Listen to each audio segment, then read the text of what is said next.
बुद्धचरितम संस्कृत का महाकाव्य है। इसके रचयिता अश्वघोष हैं।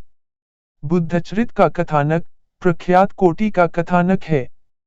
बुद्ध के जीवन से संबंध रखने वाली अनेक घटनाओं का श्रवण एवं पठन यत्र तत्र आज भी पाया जाता है। बुद्धचरित महाकाव्य का कथानक किस निश्चित स्रोत से लिया गया है, इस प्रश्न का उत्तर पूर्णतः निश्चित नहीं है। बुद्धचरित के सर्ग बुद्धचरित 28 सर्गों में था, जिसमें 14 सर्गों तक बुद्ध के जन्म से बुद्धत्व प्राप्ति तक का वर्णन है। किंतु बुद्धचरितम मूल रूप में अपूर्ण ही उपलब्ध है। 28 सर्गों में रचित इस महाकाव्य के दूसरे सर्ग से लेकर 13वें सर्ग तक पूर्ण रूप से तथा पहला एवं 14वां सर्ग के कुछ अंश ही मिलते हैं। प्रथम सर्ग के प्रारंभ के 7 श्लोक और चतुर्दश सर्ग के 32 से 112 तक 81 श्लोक मूल में नहीं मिलते हैं। चौखंबा संस्कृत सीरीज तथा चौखंबा विद्याभवन की प्रेरणा से उन श्लोकों की रचना श्री रामचंद्र दास ने की है। उन्हीं की प्रेरणा से इस अंश का अनुवाद भी किया गया है। इस महाकाव्य के शेष सर्ग संस्कृत में उपलब्ध नहीं है। 15 से 28 सर्गों की मूल संस्कृत प्रति भारत में बहुत दिनों से अनुपलब्ध है। उसका अनुवाद तिब्बती भाषा में मिला था। उसके आधार पर किसी चीनी विद्वान ने चीनी भाषा में अनुवाद किया तथा ऑक्सफोर्ड विश्वविद्यालय से संस्कृत अध्यापक डॉक्टर जॉनस्टन ने उसे अंग्रेजी में लिखा। इसका अनुवाद श्री सूर्यनारायण चौधरी ने हिंदी में किया है, जिसको श्री रामचंद्र दास ने संस्कृत पद्यमय काव्य में परिणत किया है।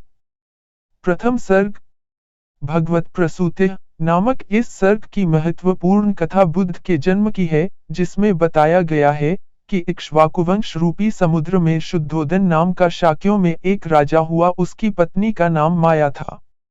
रानी ने लोक कल्याण के लिए गर्भधारण किया। गर्भधारण के बाद रानी ने स्वप्न में अपने अंदर एक सफेद हाथी प्रवेश करते देखा। एक दिन रानी ने नंदन वन सदृश लुम्बिनी वन में जाने की इच्छा की। राजा रानी को लुम्बिनी वन में ले गया। वहां पुष्य नक्षत्र के आने पर एक बालक का जन्म हुआ। जन्म होते ही वह बालक सप्तर्षि तारा की तरह 7 पग चला तथा गंभीर स्वर में बोला, विश्व कल्याण के लिए एवं ज्ञान प्राप्ति के लिए मैंने यह जन्म ग्रहण किया है। संसार में यह मेरा अंतिम जन्म है। ब्राह्मणों ने उस बालक के संबंध में विचार किया तथा राजा से कहा, हे राजन, यह आपका पुत्र शुभ लक्षणों से युक्त है। यह समय आने पर गुणों का निधान होगा और बुद्धों में ऋषि होगा अथवा अत्यंत राज्य श्री प्राप्त करेगा। जिस प्रकार धातुओं में शुद्ध स्वर्ण, पर्वत में सुमेरु, जलाशयों में समुद्र, ताराओं में चंद्रमा तथा अग्नियों में सूर्य श्रेष्ठ हैं, उसी प्रकार मनुष्यों में आपका पुत्र श्रेष्ठ है। तब राजा को आश्चर्य हुआ कि ब्राह्मणों द्वारा कथित ये गुण इसमें कैसे आएंगे, जो पूर्वजों में नहीं थे। तब ब्राह्मणों ने बहुत दृष्टांत देकर बताया कि ऐसे बहुत व्यक्ति हैं, जो अपने से पूर्व किसी ने नहीं किया वो उन लोगों ने कर दिया। उन्होंने वाल्मीकि, जनकादि का उदाहरण दिया और कहा कि न तो अवस्था ही प्रमाण होती है और न वंश ही। संसार में कोई भी कहीं भी श्रेष्ठता प्राप्त कर सकता है, क्योंकि राजाओं एवं ऋषियों के पुत्रों ने वे कर्म किए जो उनके पूर्वजों ने नहीं किया। इसके बाद राजा ने ब्राह्मणों को प्रसन्नतापूर्वक, सत्कारपूर्वक धन दिया, इस उद्देश्य से कि वह बालक राजा होवे और वृद्धावस्था को ही बन को जाए। तदंतर महर्षि असित तपोबल से जन्मांतकर का जन्म हुआ। ऐसा जानकर सद्धर्म की जिज्ञासा से शाक्यराज के घर आए। राजा ने आसन पर बैठाकर पाद्यार्घ्य से उनकी पूजा की। महर्षि असित अपने आने का प्रयोजन बताया, मैं आपके पुत्र का दर्शन करने आया हूँ। मार्ग में ही मैंने सुना कि बुद्धत्व प्राप्ति के लिए आपका पुत्र उत्पन्न हुआ है। राजा ने धाई की गोद से बालक को महर्षि की गोद में दे दिया। महर्षि ने आश्चर्य से देखा कि उसके पैरों में चक्र के चिन्ह थे, अंगुलियों, हाथों एवं पैरों में रेखाओं का जाल बिछा हुआ था, भौहें बालों से युक्त थीं एवं अंडकोश हाथी के समान सूक्ष्म थे। इसके बाद महर्षि असित ने राजा से उनके पुत्र के विषय में बहुत सारी बातें बताया कि आपका पुत्र अत्यंत विलक्षण गुण वाला है, और यह धर्म का राजा होगा, एवं बुद्धत्व प्राप्त करके मोहपाश से बंधे हुए दुहक से पीड़ित जगत का बंधन खोलेगा। इस प्रकार महर्षि असित पुत्र संबंधी नियत बात बताकर आकाश मार्ग से जैसे आए थे, वैसे ही चले गए। राजा ने अपने राज्य के सभी कैदियों को छोड़ दिया। पुत्र का जातक आदि संस्कार करवाया। पुत्र के मंगल के लिए जप, होम, दान आदि मांगलिक कृत्य किया और उसके बाद मंगल शुभ मुहूर्त आने पर वहां से राज्य में प्रवेश किया। द्वितीय सर्ग अंतःपुर विहार नामक इस सर्ग में बताया गया है कि उस पुत्र के जन्म से उस शाक्य राज के राज्य में सारी संपत्तियां अनायास प्राप्त होने लगीं।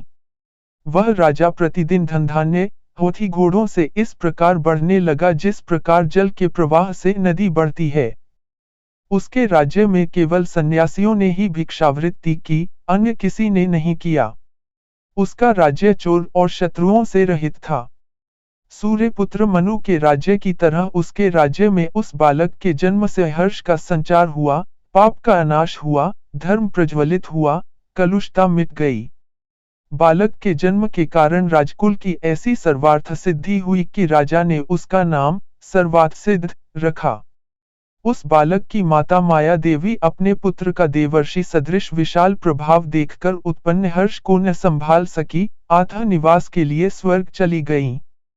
तब माता के सदृश मौसी ने विशेष प्यार एवं भाव से सगे की भांति उस देवतुल्य बालक का पालन पोषण किया। वह बालक शुक्ल पक्ष के चंद्रमा की तरह क्रमशः बढ़ने लगा। उस बालक ने बाल्यावस्था को बिताकर उचित समय में उपनयनादि संस्कार से विधिवत सुसंस्कृत होकर बहुत वर्षों में सीखी जाने वाली अपने कुल के अनुसार विद्या थोड़े ही दिनों में सीख ली। इसके बाद राजा ने विषयों में उसकी आसक्ति उत्पन्न करने की इच्छा से उसका विवाह यशोधरा नाम की कन्या से संपन्न करा दिया ताकि बालक वन को न जावे। मन को क्षुभित करने वाला कोई प्रतिकूल दृश्य यह बालक किसी तरह न देख सके, ऐसा विचार कर वह राजा उस कुमार के लिए महल के अंदर रहने की ही आज्ञा देता था, बाहर घूमने की नहीं। इस प्रकार वह कुमार महलों में ही स्त्रियों के मनोरम तूर्य, वीणा आदि नाद के बीच विहार करने लगा। अनेक सुंदर युवतियों ने अपने कटाक्ष एवं भूविलास से उसको रमाने का प्रयास किया। राजा ने उस कुमार की दीर्घायु के लिए अग्नि में आहुति एवं ब्राह्मणों को गाय, स्वर्ण इत्यादि दान दिया। उत्तम गुण वाली यशोधरा ने एक पुत्र को जन्म दिया जिसका नाम राहु के समान मुख होने के कारण राहुल रखा गया। अब राजा को अपने वंश के विस्तार का पूर्ण विश्वास हुआ तथा जिस प्रकार पुत्र जन्म से प्रसन्नता हुई थी, उसी प्रकार पौत्र जन्म से भी हुई। मेरे ही समान मेरे पुत्र को भी अपने पुत्र में प्रेम होवे, इस प्रसन्नता से उस राजा ने यथासमय तत्त धर्म का आचरण किया। सत्पुरुषों द्वारा सेवित एवं वेद प्रतिपादित विविध धर्मों का सेवन किया एवं पुत्र का मुख देखकर यह प्रार्थना की कि मेरा पुत्र किसी भी प्रकार वन न जावे। तृतीय सर्ग संवेग उत्पत्ति नामक इस सर्ग में महात्मा बुद्ध के मन में विभिन्न कारणों से वैराग्य उत्पन्न होने की चर्चा की गई है।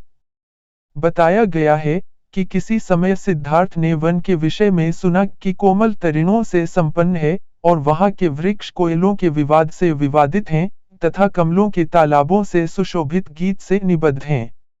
इस प्रकार जब सिद्धार्थ ने स्त्रियों के प्रिय नगर के उद्यानों की सुंदरता सुनी तब राजकुमार ने बाहर जाने की इच्छा की। राजकुमार के मनोगत भाव को जानकर राजा ने वन विहार यात्रा की आज्ञा दे दी। राजकुमार के मन में रोगादि से पीड़ित व्यक्तियों को देखकर संवेग न उत्पन्न हो जाए, अतः ऐसे लोगों का मार्गों में आवागमन रोक दिया गया। कर्मचारियों ने राजपथ से अंगहीनों, इंद्रियहीनों, वृद्धों, रोगियों एवं गरीब जनों को परम शांति से हटाकर मार्ग को बहुत सजाया। राजपथ के सज जाने पर राजा से आज्ञा लेकर राजकुमार स्वर्ण के आभूषणों से अलंकृत 4 अश्वों से संयुक्त कुशल सारथी वाले सुवर्णमय रथ पर सवार हुए।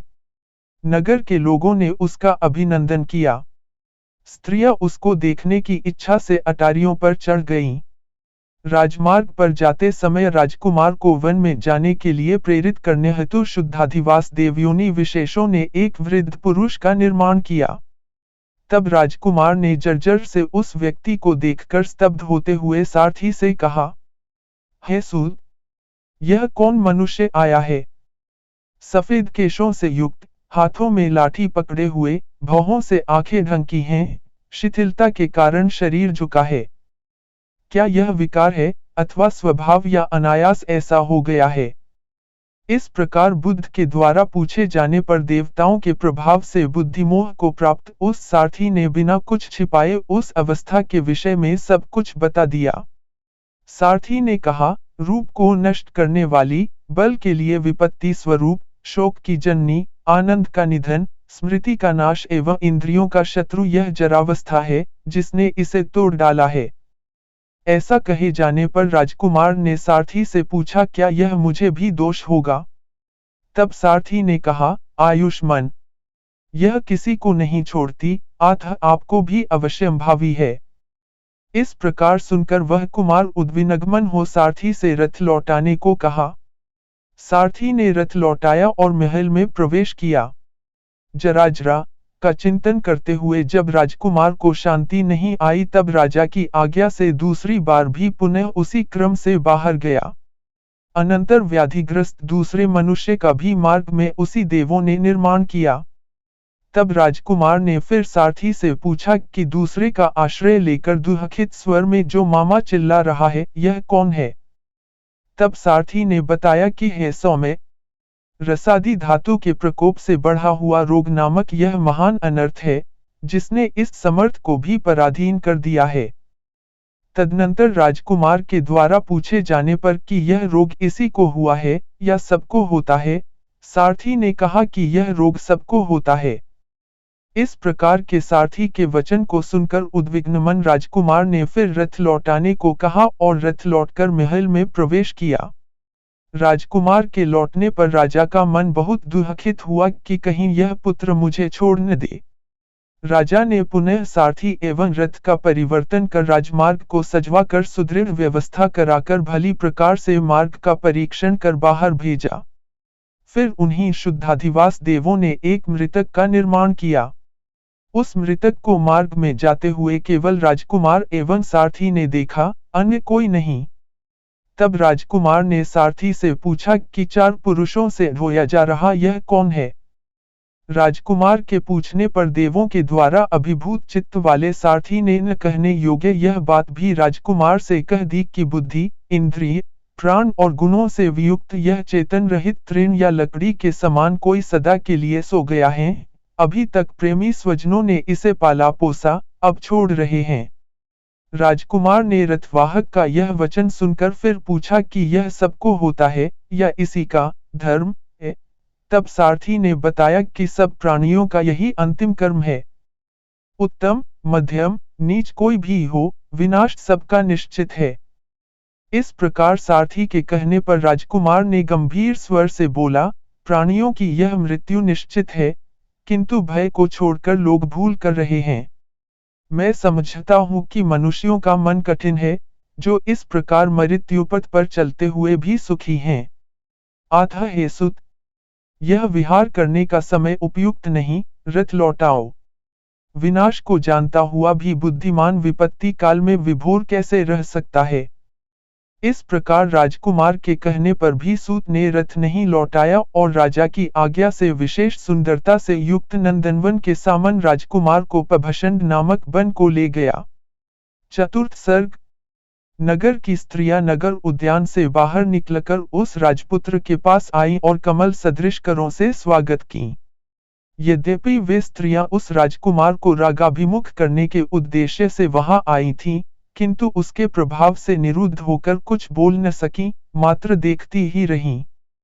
तब ऐसा देखकर पुरोहित पुत्र उदाई ने कहा कि आप लोग सब कला को जानने वाली हो, भावग्रहण में पंडिता हो, चातुर्य से संपन्न हो, अपने गुणों से प्रधानता को प्राप्त हुई हो, स्त्रियों का तेज महान होता है।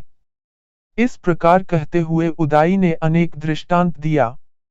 कहा कि स्त्रियों ने स्त्रियों के विषय में अनभिज्ञ ऋषि श्रृंग का भी अपहरण किया। विश्वामित्र ने जो महान तपस्वी थे, घृताची अप्सरा से अपहरित होकर 10 वर्ष को एक दिन समझा। इस प्रकार जब स्त्रियों ने ऐसे लोगों को विकार उत्पन्न करवाया तो यह सुंदर एवं युवा राजपुत्र क्या चीज है? तुम लोग निश्चित रूप से ऐसा प्रयत्न करो जिससे राजा के वंश की शोभा यहाँ से विरक्त होकर न जावे। उदाई की ऐसी बात सुनकर स्त्रियों ने उस राजकुमार को लुभाने के लिए अनेक विशिष्ट प्रयत्न प्रारंभ किया। किसी ने लोकलज्जा छोड़ वस्त्रावरण शरीर से हटा दिया, तो किसी ने उसका चुंबन किया। इस प्रकार नाना प्रकार के हावभावों से प्रभावित करने का प्रयास किया। लेकिन वह राजकुमार इस प्रकार आकृष्ट किए जाने पर भी विचलित नहीं हुआ और धीर चित्त से सोचने लगा, क्या ये स्त्रियां यौवन को क्षणिक नहीं समझती, जिसको वृद्धावस्था नष्ट कर देगी? क्या ये किसी को रोगग्रस्त नहीं देखती, जिससे भय त्याग कर प्रसन्न हैं? सब कुछ हर लेने वाली मृत्यु से ये अनभिज्ञ हैं, तभी तो स्वस्थ एवं उद्विग्रहित होकर खेलती और हंसती हैं। कौन वृद्ध रोगी एवं मृतक को देखकर ऐसे प्रसन्न रहेगा? जो ऐसे प्रसन्न रहेगा वह निश्चित ही अचेतन सदृश है। इस प्रकार ध्यानमग्न होकर वह सोच रहा था कि उदाई ने, जो नीति शास्त्र का ज्ञाता था, उसको ध्यानमग्न एवं विषयों से निष्परिह देख मित्रता पूर्वक बोला, मैं तुम्हारा मित्र हूँ, मित्रता के नाते कुछ कहना चाहता हूँ। अहित में निषेध करना, हित में नियुक्त करना, विपत्ति में भी न छोड़ना, यही मित्र के 3 लक्षण हैं। आथा मित्र होने के नाते मैं कहता हूँ कि स्त्रियों के प्रति इस प्रकार की उदासीनता तुम जैसे सुंदर पुरुष के अनुरूप नहीं है। दुर्लभ विषय को पाकर तुम्हें उसकी अवहेलना नहीं करनी चाहिए। इंद्र ने भी गौतम पत्नी अहल्या के साथ काम का सेवन किया। इसी प्रकार वरिहस्पतिमता, पराश्रकाली जैसे अनेक प्रमाण प्रस्तुत कर उदाई समझा रहा था कि उदाई की बात सुनकर राजकुमार ने उत्तर दिया, मैं विषयों की उपेक्षा नहीं करता, संसार को तदात्मक जानता हूँ, किंतु जगत को अनित्य मानकर मेरा मन इसमें नहीं रम रहा है। यदि जरा, व्याधि एवं मृत्यु नहीं होते तो इस मनोहर विषयों में मेरा भी मन रमता। मैं तो जन्म, मृत्यु और व्याधि से होने वाले भय को देखकर अत्यंत भयातुर एवं विकल हूँ। अग्नि से जलते हुए के समान जगत को देखते हुए मुझे न शांति है, न धैर्य ही। मृत्यु, व्याधि एवं जरा स्वरूप मनुष्य यदि मृत्यु, व्याधि और रूप आदि विषयों में रमता है, तो वह मृग पक्षियों के समान है। इस प्रकार जब कुमार ने काममूल को नष्ट करने वाली निश्चयात्मक बातें कहीं, तब स्त्रियां सूर्य को अस्ताचल को जाते देख अपने गुणों तथा प्रेमलीलाओं के निष्फल हो जाने पर काम भाव को अपने में निरुद्ध कर विवश होकर नगर को लौट गईं। और राजकुमार भी प्रासाद में प्रवेश किया। लेकिन राजा ने जब सुना कि कुमार का मन विषयों में नहीं रमा, तो उसे ऐसे दुख हुआ मानो उसके हृदय में बाण चुभ गया हो। रात्रि में उसे नींद भी नहीं आई। पंचम सर्ग। जब राजकुमार को धैर्य नहीं हुआ तो राजा की आज्ञा पाकर एक बार फिर वन प्रांत में घूमने के उद्देश्य से बाहर निकला। वन दर्शन के लोभ से और पृथ्वी के गुण विशेष से आकृष्ट होकर सुदूर वन के अंत की भूमि की ओर गया तथा जल तरंग की भांति विकृत हल से जुतते हुए उसने पृथ्वी को देखा। हल जुतने से तृण, कुशाएं छिन्न भिन्न हो गई थीं। छोटे छोटे कीड़े मकोड़े मरकर बिछ गए थे। वैसे उस वसुधा को देखकर अत्यंत शोक किया, मानो स्वजन का वध हुआ हो। वहां वह हरित तृण युक्त सुंदर पवित्र भूमि पर बैठा और विश्व के जन्म मृत्यु की गवेषणा करते हुए मन की एकाग्रता के मार्ग का सहारा लिया। इसी समय दूसरे के द्वारा न देखा जाता हुआ एक पुरुष भिक्षु वेश में उसके पास आया। राजपुत्र ने उससे पूछा, कहो कौन हो? तब उसने उससे कहा, नरश्रेष्ठ, जन्म मृत्यु से डरा हुआ मैं सन्यासी हूँ तथा मोक्ष के लिए सन्यास लिया हूँ। नश्वर जगत में मोक्ष की इच्छा वाला मैं, प्रसिद्ध कल्याण में अविनाशी पद खोज रहा हूँ। निज और पराये में समान बुद्धि होकर, विषयों के रागद्वेष से रहित हो गया हूँ। जहाँ कहीं, जो कुछ मिल जाता है, वही लेकर खा लेता हूँ और आशारहित हो घूम रहा हूँ। ऐसा कहकर वह आकाश में उड़ गया। वह उसकी स्मृति जगाने वाला देव विशेष था। इस प्रकार आकाश में उड़ते उसे देख वह कुमार अत्यंत प्रसन्न और आश्चर्यचकित हो घर को पुनः प्रस्थान किया। घर जाकर उसने राजा के पास जाकर करबद्ध प्रणाम कर बोला, हे नरदेव, मुझे शुभ आज्ञा देवें, मैं मोक्ष के लिए संन्यास लेना चाहता हूँ क्योंकि एक दिन इस व्यक्ति विशेष से अवश्य वियोग होगा। इस प्रकार की उसकी वाणी सुनकर राजा कंपित हो गया और अश्रुपूर्ण सजल नेत्र वाला होकर बोला, हे तात, इस बुद्धि को लौटाओ, धर्म सेवन का तुम्हारा समय नहीं है। प्रथम अवस्था में मन चंचल होने के कारण बुद्धजन धर्माचरण में बहुत दोष बताते हैं। अतः तुम इस वैभवशाली लक्ष्मी का सेवन कर सुखपूर्वक जीवन व्यतीत करो।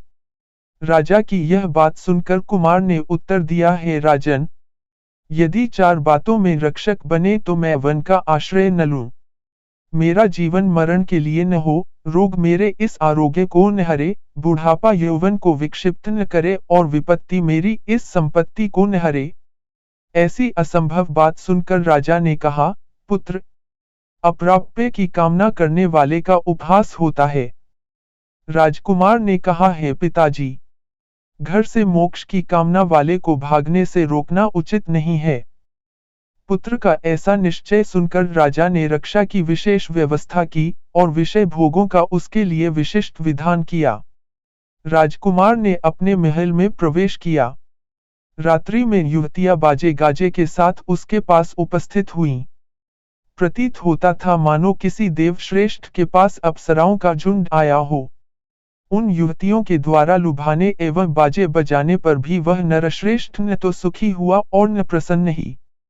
तब श्रेष्ठ देवों ने उसके अभिप्राय को जानकर वहां सब प्रमादाओं को एक साथ निद्रित तथा उनकी मात्र चेष्टाओं को विकृत कर दिया। यद्यपि उनके शरीर सुंदर थे एवं वाणी मधुर थी, फिर भी अभद्र तरीके से सोने के कारण उनकी आकृतियां विकृत एवं चेष्टाएं चंचल थीं, जिसे देखकर राजपुत्र ने निंदा की। इस संसार में वनिताओं का ऐसा विकराल तथा अपवित्र स्वभाव है, तथापि वस्त्राभूषणों से वंचित पुरुष स्त्रियों के विषय में राग करता है। इस प्रकार सो रही उन स्त्रियों की निंदा करते हुए वे राजकुमार महल के ऊपरी भाग से निचले भाग प्रथम कक्ष में आए। शीघ्रगामी अश्वरक्षक को जगाकर कंधक नामक या जाति विशेष अश्व को शीघ्र लाने के लिए कहा और कहा कि मोक्ष पाने के लिए यहाँ से जाने की मेरी इच्छा है।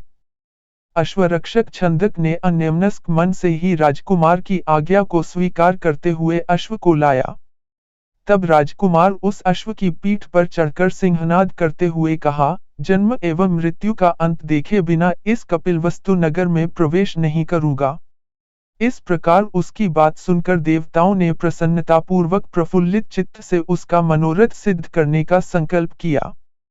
कुछ अन्य देवताओं ने अग्निरूप धारण करके उसे बर्फीले मार्ग में प्रकाश किया और वह घोड़ा सूर्य की किरणों से आकाश के तारे मलिन नहीं हो पाए, अर्थात रात में ही, इतने ही समय में अनेकों योजन दूर निकल गया। षष्ठम सर्ग। कुछ मुहूर्त में भगवान भास्कर के उदित हो जाने पर उस नरश्रेष्ठ ने भार्गव का आश्रम देखा। अश्वपीठ से उतरकर उसको सहलाया और कहा, तुमने मुझको पार कर दिया। इसके बाद स्निग्ध दृष्टि से छंदक से कहा, हे सौम्य, तुमने अपनी अतुलनीय भक्ति मुझ में दिखाई, तुम्हारे इस फलकामना रहित कर्म से मैं संतुष्ट हूँ। अब तुम अश्व लेकर लौट जाओ। इतना कहकर उसने अपना सब आभूषण उतार कर उसको दे दिया तथा दीपक का काम करने वाली एक तेजस्वी मणि मुकुट से लेकर कहा कि हे छंदक, इस मणि से राजा को बारंबार प्रणाम करते हुए कहना कि यथार्थ में स्वर्ग की तृष्णा से नहीं और न वैराग्य तथा क्रोध से अपितु जरामरण नाश के लिए मैं तपोवन में आया हूँ। अतः इस प्रकार निकलने वाले मेरे लिए शोक नहीं करना चाहिए। ऐसी बात सुनकर छंदक ने अश्रुग्रसित वाणी से उत्तर दिया, हे स्वामिन, बंधुओं को कष्ट देने वाले आपके इस भाव से मेरा मन व्यथित हो रहा है। अतः हे महाबाहो, पुत्र में उत्कटित प्रेम एवं वृद्ध राजा को आप इस प्रकार न छोड़ें जिस प्रकार नास्तिक सद्धर्म को छोड़ता है। पालन पोषण वाली उस अपनी दूसरी माता को भी उसी प्रकार न छोड़ें जैसे कृतघ्न सत्कार को भुला देता है। हे श्रेष्ठ, पतिव्रता यशोधरा और पुत्र राहुल भी आपके द्वारा नहीं छोड़ा जाना चाहिए। और यदि आपने सबको त्यागने का निश्चय भी किया है तो मुझे न छोड़ें। मैं सुमंत्र की तरह राम आप को छोड़कर घर नहीं जाना चाहता। तब कुमार ने शोक संतप्त छंदक की बात सुनकर इस प्रकार कहा, हे छंदक, मेरे वियोग संबंधी इस संताप को छोड़ो। पृथक पृथक जाति, योनि वाले देहधारियों में वियोग होना एवं नानाभाव होना नियत है। मेरे विचार में जैसे बादल मिलकर फिर विलग हो जाते हैं, उसी प्रकार प्राणियों का भी वियोग होता है।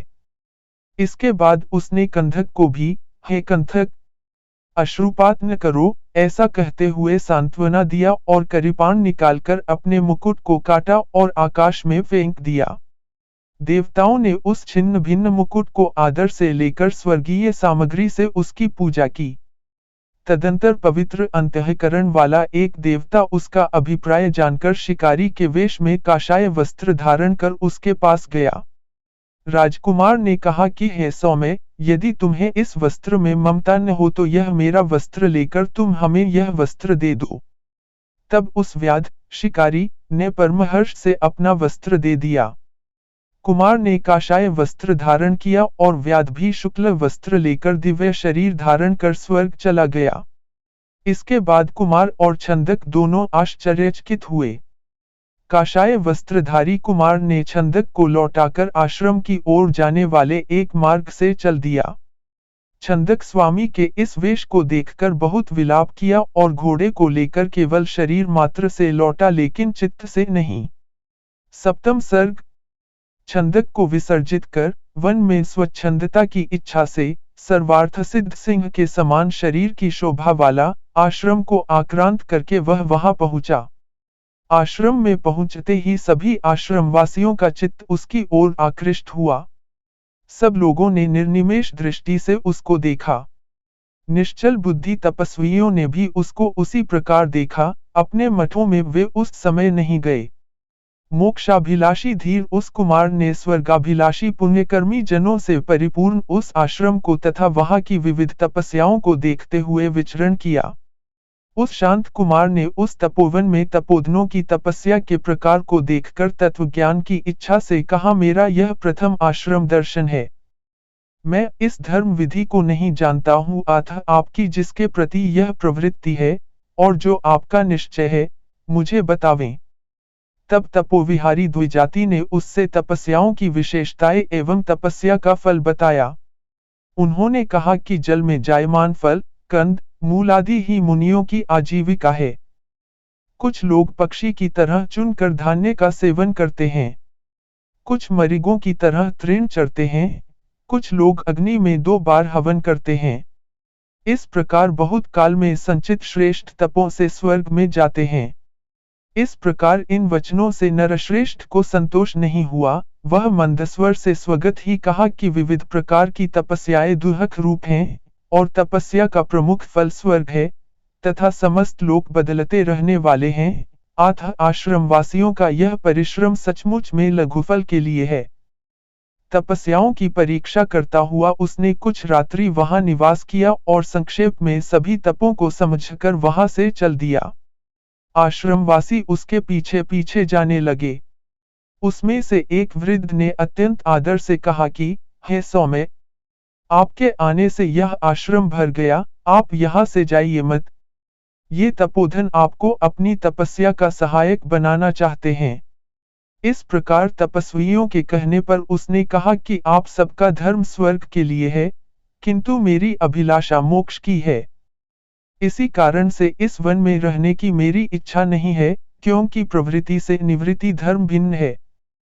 तदनंतर एक द्विज ने उसकी ऐसी विचारधारा को जानकर कहा कि हे प्रज्ञ, आपका निश्चय सचमुच उदार है, जो कि आपने युवावस्था में ही जन्मगत दोषों को देखा।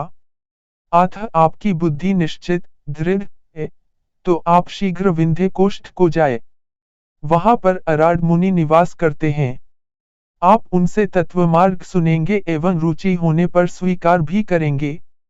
लेकिन मैं समझता हूं कि आपकी बुद्धि उनकी बुद्धि का भी तिरस्कार कर चली जाएगी। तब नरिपात्मज, अति उत्तम, ऐसा कहकर उन ऋषियों का अभिनंदन कर वहां से निकल गया। वे ऋषिगण भी तपोवन में प्रवेश किए। इस वीडियो को लाइक करें, हमारे चैनल को सब्सक्राइब कर बेल आइकन जरूर प्रेस करें।